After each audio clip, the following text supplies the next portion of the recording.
single day I'm gonna make something great.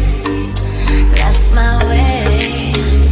Every single day I'm gonna make something great. That's my way.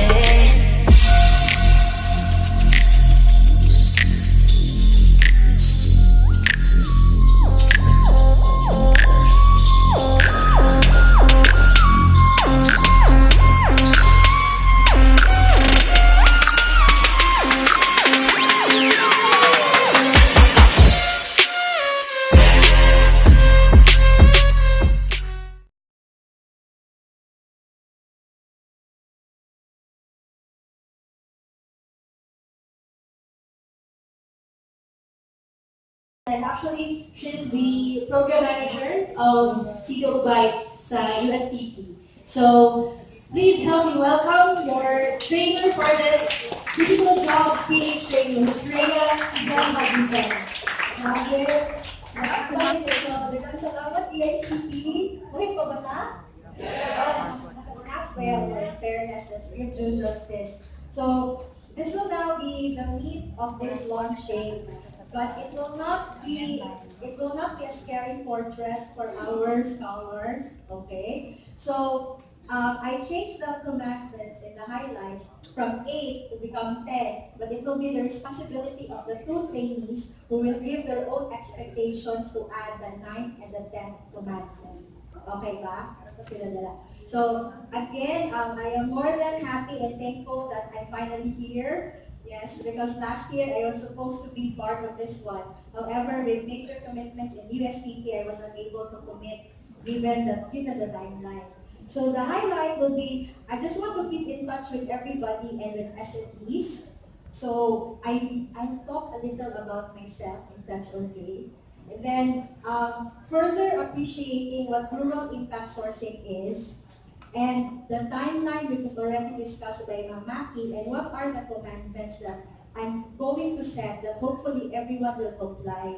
So, kasi natin sa TikTok. Try. Really, kalma lang. Okay, wala na dito. Dako kayo akong kuan. Ako ang lunch. That's me. Actually, that's there. I have been a virtual assistant right after I graduated college. Who would have thought? If si Ma'am Kabaluna na siya'y love of her life that led her to her current job, it's also the same for me. My ex-boyfriend, now husband, introduced me to the beautiful world of online freelancing. The reason being why, he was working back then at Syntactics, which I think everyone knows. Yes. But during the time kanang mga break time niya sa Syntactics, he would want to be able to earn more. So the moment we became together, okay, he introduced me that you might want to consider freelancing because back then, I was already teaching at Xavier. So teaching in college is not really that tedious compared to teaching in elementary and high school that you'll be there for 8 hours. So in and out me, and there were times na walay klase, might as well to do something more productive for my free time. The first job that I got was article writing. I was very confident with my English skills.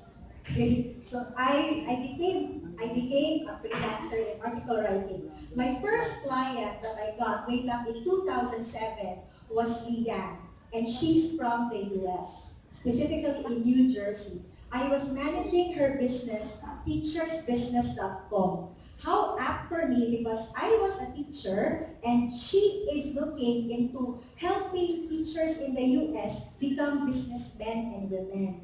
So I wrote articles for her. I was her first virtual assistant, Filipino at that, way back in 2007. However, I started to expand because the world of freelancing is evolving, very much similar to our gadgets, that almost every month there's always a new one. So the next thing for you to do as a freelancer is you also need to be able to update and adopt your skills. So after being an article writer, I delved into social engine optimization, which I will also be teaching soon. During that time, we need to be able to compete and be known in search engines that whenever I enter my name, Rhea Halisan, the first that will come up would be my website. So that is the work of an SEO. So my husband also taught me about SEO because that was his work in St. Tactics. Moving forward, I am currently into social media. Okay? So, to give you a backstory, para po to give justice to the scholars here, the good thing about social media is that I have been managing businesses. And their only thing that I am currently updating is their website and their social media. My current clients, are now in Australia. So before that, I've been managing a multi-million Alibaba store in China. They are shipping actually animal-related ng mga dog, mga toys, mga anak. And then currently, I'm managing the same, a multi-million peso industry in Australia. That alone compels me that indeed there is money in freelancing. Just declare it wisely. Okay, the reason being why I love freelancing is that you have the time. You can just tell your client I'm available 8 hours. They are not so demanding at 8 to 5 kita. You can work at your own pace. Second is you can be able to work anywhere. Regardless if you're in the beach, enjoying the sun, the sand, and whatnot, you can still be able to work. Third, let me tell you, clients outside are very generous. The 25,000 that you think is already big, it's very small to them. So no wonder the ones that the DICT have been saying that freelancers can earn 6 digits, that's really valid, and that's true. No wonder they are now trying to lay the ground for you to be able to experience the same because again, no one should be left behind. Same with our SMEs. The reason being why I was able to manage multi-million-dollar industries in China, in Australia, in the US, simply because they use the power of technology to enhance their presence online. Because they thought that having a brick and mortar store na makita mo sa mall, gamay naman kayo tao makakitaan na. And then kapanirado pag ang mall, di ba? Unlike ang website and social media, it never closes. It never go on a holiday. You can still be able to order online without the website telling you, no more, I can't handle. So that is why we are doing the same for our SMEs because truth be told, our SMEs products can already be at par with other international products. However, the traction is just so little because they don't have someone like you guys to help them. Unlike the American counterparts and other nationalities, they use us Filipinos to further enhance their presence online. Why not we do the same for them, right?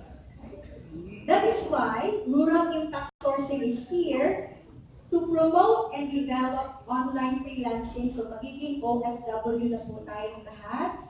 Okay? Magiging joy tayo, but we will be joyful because we don't need to go far. Diba? We will be spending more time with our fam. With that being said, I think the timeline was already stipulated. Naputol na siya mada. Okay lang? Okay. Dali na lang. Kasi makaya din. There, would that be better? Okay. So, assignment sa katunduhan, storya later, please fill me with the other 2 commandments because I've already stipulated them. And this will be my closing. First is, this is a real-world training. No wonder we paired you with an SME so that you really will be accountable and responsible for them. That alone will give you more weight and pressure to better appreciate what you're doing. Ayan na ng pressure, appreciation. Second is use time in out of regular classes to complete the task. I have seen the lesson, it's really task-oriented. To the point, okay, that I will only be teaching you for a while, but the rest of the classes will be spent on you doing the task assigned. Since it's task-oriented, before you graduate, you really need to finish all the tasks. but the tasks are not also simple. One basic requirement is you need to be able to create 20 blog posts for your partner SMEs. That is like 20 articles in the span of yes.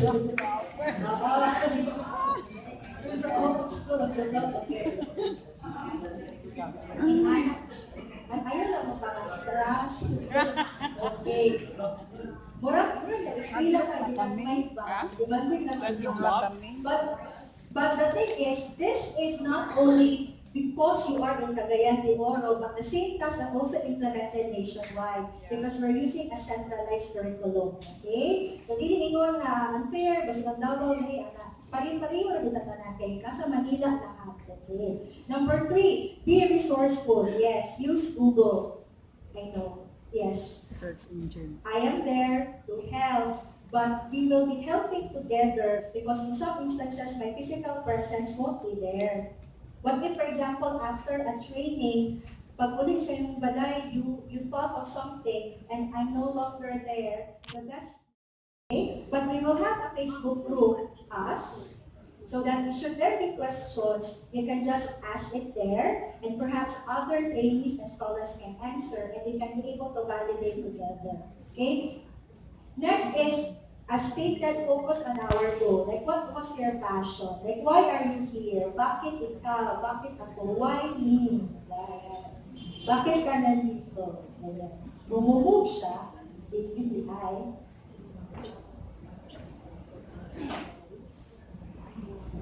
Last one. Okay. The last 4 commandments, number 5, this is a standardized training and there is an assessment process. All tasks, again, are centralized and given by the head office, so we need to comply. 6, we tend to train you for future community enablers. I would like to thank DTI for that because more than anything, even if you are a freelancer, you will also be considered as an entrepreneur. You are selling your services to clients around the world. So might as well be that in the near future. Of course, respect copyright. Since we have the PDF files, okay, it's actually for your own use. And after the class, do not reproduce it.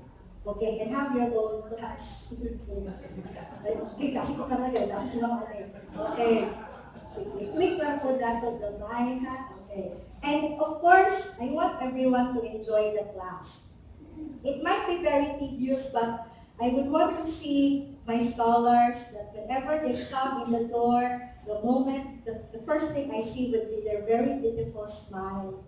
It brightens the day of everyone. Bahalag lang na may kasunod taas like, oh my God, ano. The reason being why positivity will really go a long way. I know all of us will be tired in the middle. You will be tasked that you still need to be able to complete. You might not even know that in the middle of the time, ikaw na mo nga ito, nagsulod-sulod sa buhay. Okay? Touch move na dance. Okay? Ayun po, na. Okay. Mag-check po attendance. Okay? Since 12 no? 12 meetings times 8 hours po. Pag isa absent, second absent, AF na. Okay. The reason being why the government spends so much on it. You don't need to pay anything for this. And way back in 2007, I don't have the same opportunity that you will have right now. Should I be given the same opportunity, I think I will already be earning millions. Pero 6 digits, bawal utang ito. Pero I just really want you to appreciate that the government is really doing everything just to give you the best possible place, the best possible training. So let us give back. Let's attend. Let's be there. Let's comply. And more than anything, you have an SME counterpart. Okay? They will be giving you their products, hopefully for free.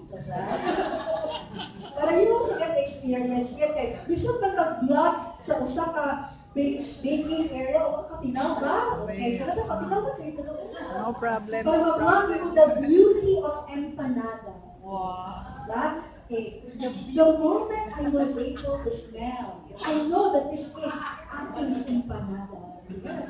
The taste seems like heaven. Around level, so I hope you also get to experience their products soon. And even visit their stores, okay? Because for the articles, you also need to put up pictures, diba? Dapat nandun yung mga shots, etc., etc. So more than anything, I am so happy and excited because again, I've been working for a long time online. The least I can do is also pay it forward. And this is me paying it forward. Like whatever I have enjoyed, whatever I have learned in my almost 10 years of content freelancing, I also got to share it with you guys. And you will be the first. Yeah. Thank you so much.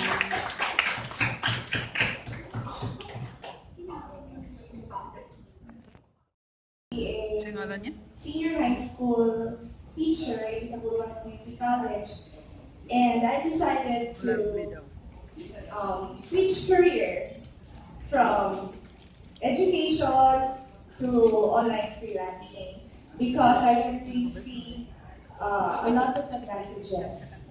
And then my expectation before I start, my expectation first, let me allow me to thank the government, the local government unit, DICT for pushing through this training and for actually letting us experience and letting us know through our beloved trainer what is freelancing. I expect that my co-trainings, we will develop friendship, camaraderie, and we will continue to fire up our passion in this training. And also, I expect to our trainer that you will push us through our limits, to the limits, so that we will be able to become the best version of ourselves and to be able to pay it forward in the future also. And also to our partners, SM, SMEs,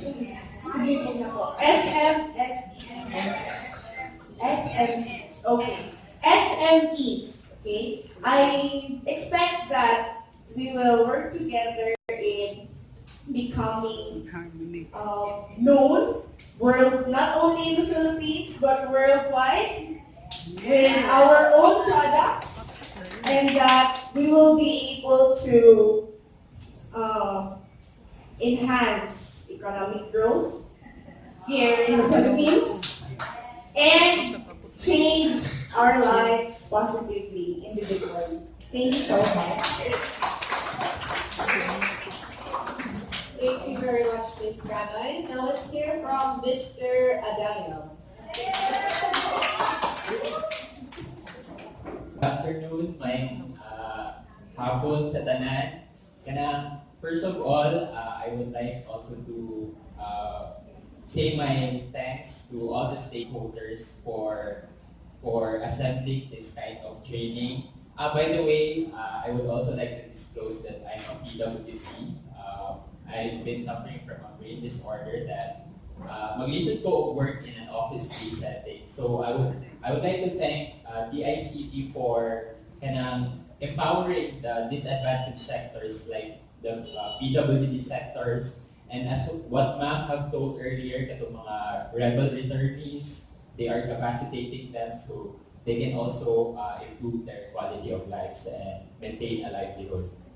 So as for my training here, I just want to enhance my digital marketing skills together with all my classmates, and also to enhance our e-commerce aptitudes. Of course, with the help of our trainer, Ma'am Rhea, right here. For my classmates, what I expect from them is let's all just have fun. let's not take this course seriously because ma-stress lang ta. Let's keep in touch with our creative juices so we can also help our partner businesses, the MSMEs, also that we can also improve their baselines and they can also turn in revenues for their businesses. So let's just all have fun and enjoy this training. That's all I can ask for the commandment because mag-add daw commandment. It's just let's just be creative and keep up with the spirit of fun and enjoyment in this course. Ano lang. Thank you. Alright, so we've heard the part where Linira siya?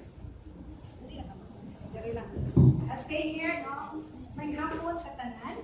I'd like to thank everyone, especially our partner agencies, the DICT, DEI, for inviting to be part of this initiative, this program. This provides another avenue for us to scale up our individual businesses. But before going on, let me introduce to you my fellow processors, my fellow entrepreneurs here. Let me start with Miss May Acobe, representing the Bukidnon Milk Company. She came from milk, very famous production.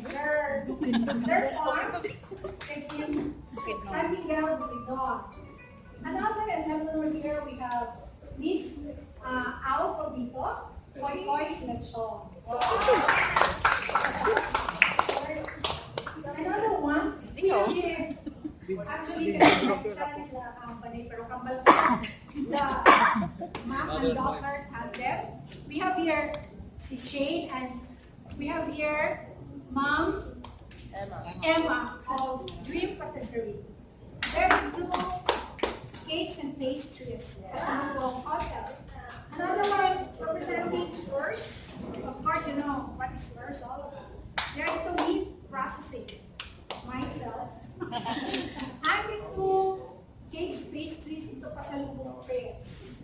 I'm into pastillas, butterscotch, all these products. And my products are all available in Bandep and all mean in the airport of again in Oro, in Davao, in Bohol, and also in Cebu. Who else? We have here Miss Anne Sivaco representing her own company, Sivaco Meat. She's into meat processing. And another one, the last but not the least, we have here Mang Kiko or Sibet. Mang Kiko is into tablea. They're into cacao. That's the product, not only tablea, they have also soon. We're going to launch the ice cream, we have the beauty products, the lip gloss, the cocoa butter, the lotions, basta the lahat is sinagtulong sa course. We have also here Eagle's Nest. We have there into Ma'am Lisa or Ma'am Lisa is into juice. And then our here ready to drink calamansi juice.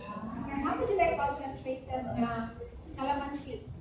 And he's one of our colleagues also in the KMME, Kapatid Mentor Me, were batch, classmates me, yeah, we're the first batch of that Kapatid Mentor Me. Of course, with the sponsorship of DTI, we have here Sir Dixon. Sir Dixon has a lot of things to offer. He's into peanuts, what else? Laing, and juices. And many more. Ice cream. And many more. So later on, ay balo na lang mo pag kinsa yung mga partners. So, this is an opportunity for us. Actually, as food processors, from innovation, we want commercialization. So, how can we commercialize our product? So, through, nowadays, we're into digital marketing. And you will be our future partners. I'm really looking forward because, as they said, if you're not into, if your products are not online, you are left behind. Agree. I'm sure you agree with me. And then, study shows for yun na there's a research by, it's from outside that around 20 to 25% of malls will be closing in the next 5 years. You know why? Yeah. Food traffic will be decreased. Who never dare to go to that outlet niya, traffic ayaw ba? I'd rather order online. And, kada bitaw mo lang gagmay na, like for example, Toys R Us, Gaps, kana, what we call this? Payless store, kana, kung sa pa ng mga stores, yeah, kana mga Forever 21. So, magsarado lang gyapon sila kay na ano pang going another platform of doing the business which is online. And the benefit of doing it online, of course, you don't have to pay the rental, the maintenance, the store clerk. Then, what you can do is just browse online, order online, pay online, and in how many days, stocks will be delivered right at your doorstep.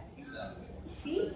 That's the advantage, and that's the beauty and the advantage of the digital online, and that's the reason why we are here and we are willing to partner you. Now, if I'm going to lay down our cards in terms of the expectations, here are the expectations that we want to paabot sa inyo, ha. Of course, for our partners, the LGUs, specifically DICT and DTI, we would like to have more engagement, more training, a follow-through programs for this kind of digital jobs training. Kaya lisod man kung kanina siya hindi siya masustain kung dirira na po to. Another one also is what will happen after 1 year. I understand the contract is only 1 year. So I hope that it should be sustainable. The third one is we're looking forward that our products will be known, will be visible in the digital platform. Now, we have a specific expectation for our incoming partners. We know that you have the talent. Of course, we are expecting your efficiency because as your partners, the processors, as entrepreneurs, this is really our passion, no? Our passion, we are a tool for transformation in the society. We create jobs. So we are willing to absorb. Malay mo, our partnership will really do well. So it's really, promising. And of course, it's a mga we hired, of course, about the partner. So, we look forward in partnering with you guys, and hopefully we can upscale our individual companies with this kind of digital job training. So, God bless us all.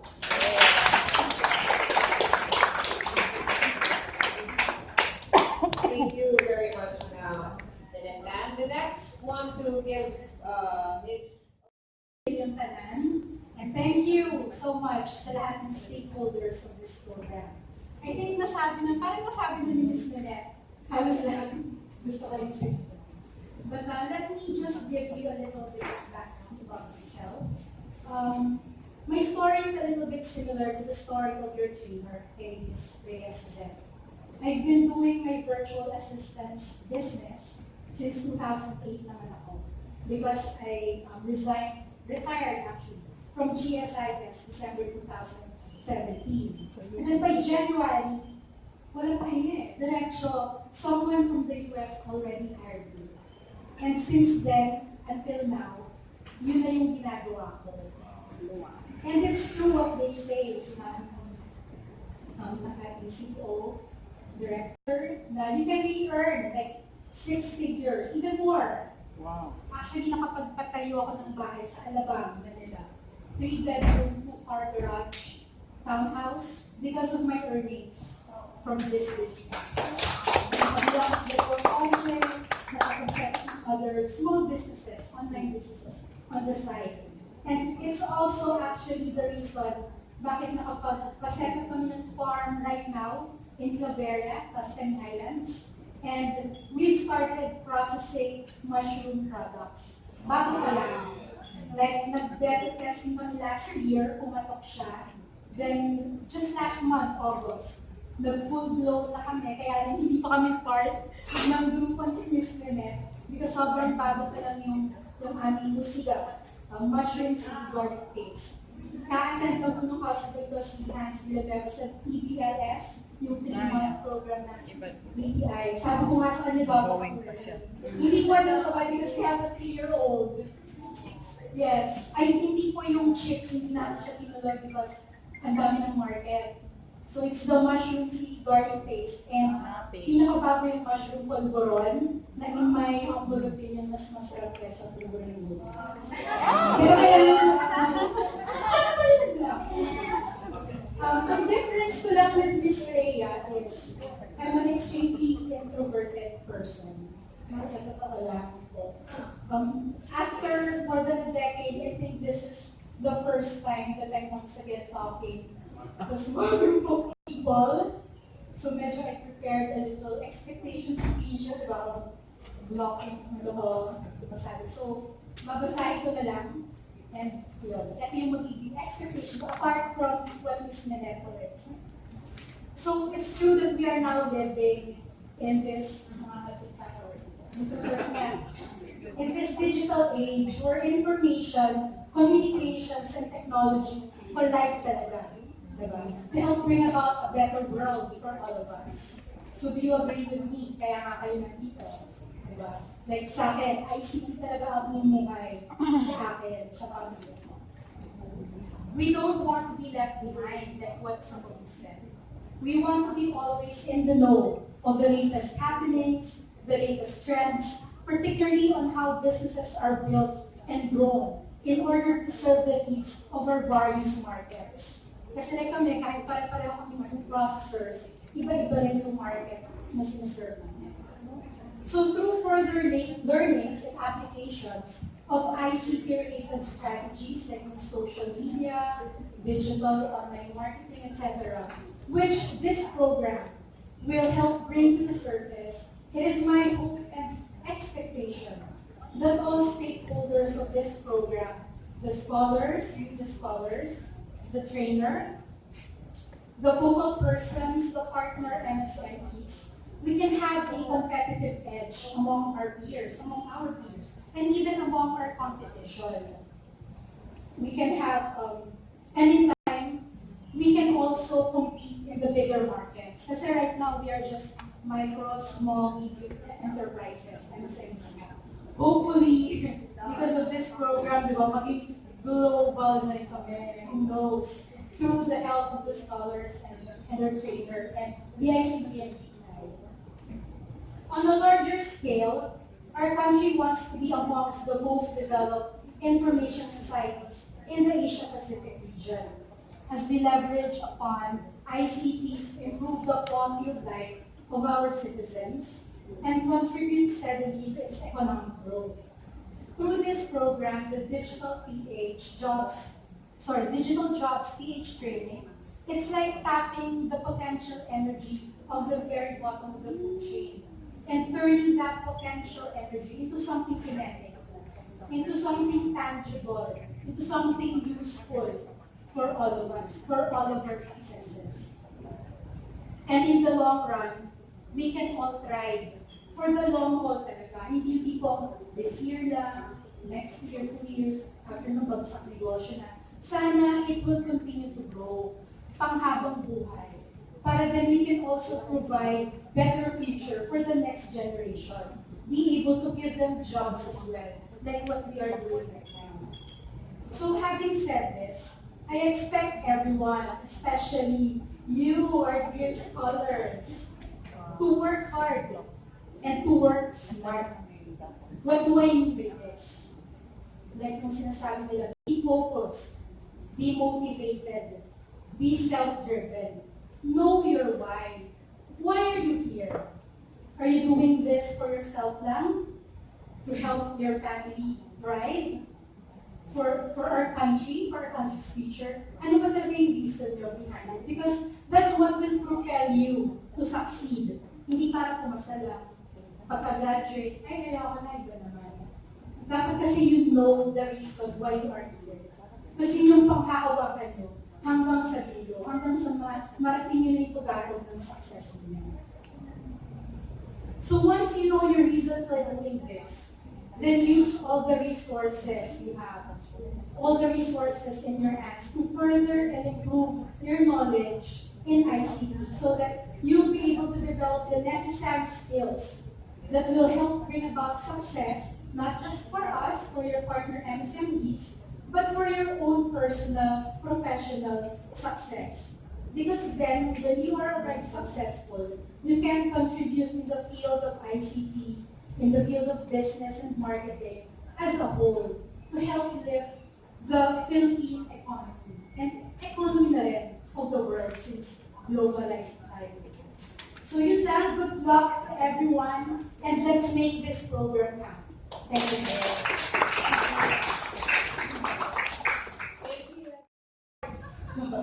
So, we're almost done, but before we end this, let's go ahead and present the scholars for this training. So may I request Ma'am Flor and Ma'am Nina, Ma'am Dete, Ma'am Ray, and Ma'am Nix to please stay in front. Okay,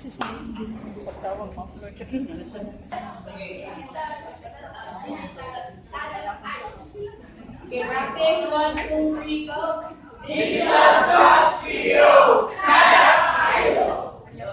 And another one. Final lagi, final. 1, 2, 3. Alright. So this time, let's have our MSMEs. Once you're called, just stay at the back of the VIP so we can have your photo shoot. So let's have Mr. Wayne Paseco from Cleaners Hub. Our representative, okay, representative. Let's also have, we have Miss Lisa Pagara, Eagle Nest. We have Joanna Pavito, Koi Koi Sweet John.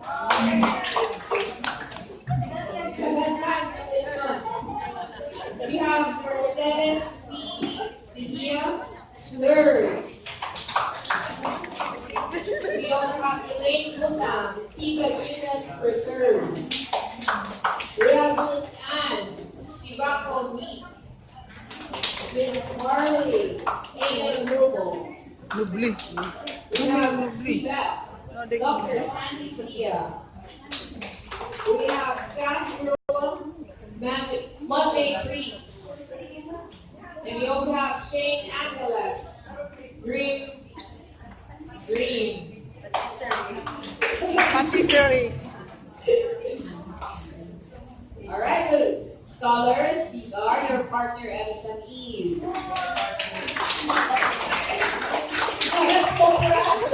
Compress. Taga-photographer. Compress so we can get your Ano lang ka pa nag-submit? photos. Ano pa ka nag-submit? You guys, pamilya namin, masobra ang ilang kasi you guys do well in the 21-day council.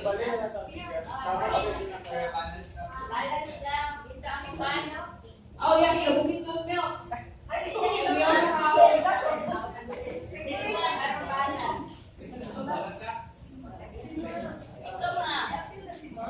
Ayaw na, photographer lang ko. Alright, so let's splash those clouds. In 3, 2, and 1. Another one. 3, 2, and 1. Night. Hey, walkie. Show those crazy poses. Another walkie. Now let's do the digital job CEO. Chana kaayo. Practice. 3, 2, and 1. Digital job